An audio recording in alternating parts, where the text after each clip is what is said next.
આજરોજ પહાડી કાળકા માતાના મંદિર વિજયનગર મુકામે વોર્ડ નંબર 6 ખાતે ટીમ સહાય ટ્રસ્ટ દ્વારા 75 જેટલા 60 વર્ષથી મોટી ઉંમરના ગંગા સ્વરૂપ બહેનોને 12 કિલો ખાદ્ય સામગ્રી કીટનું વિતરણ રાખવામાં આવ્યું હતું. આ પ્રકારનો અમારો આ છઠ્ઠો કાર્યક્રમ છે.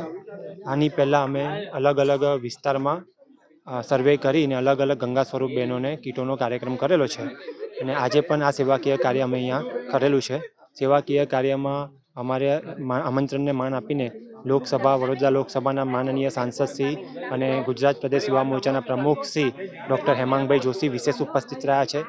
સાથે સાથે સંગઠન મહામંત્રી શ્રી જસવંતસિંહ સોલંકી બાપુ ઉપસ્થિત રહ્યા છે.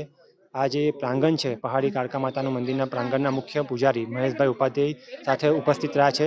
GIPCL કંપનીના HR ડિપાર્ટમેન્ટના CGM હિતેન્દ્ર રાવ સાહેબ પણ ખાસ ઉપસ્થિત રહ્યા છે. શિક્ષણ સમિતિના ઉપાધ્યક્ષા અંજનાબેન છે, હીરાભાઈ કંજવાણી છે, હેમિસાબેન ઠક્કર છે, તુષારભાઈ શાહ છે. સાથે એવા તમામ સોશિયલ વર્કરો છે કે જેઓ અમારી સંસ્થા સાથે જોડાઈ અને આ કાર્યક્રમ અમને સફળતાપૂર્વક પૂર્ણ કરવામાં મદદરૂપ થયા છે.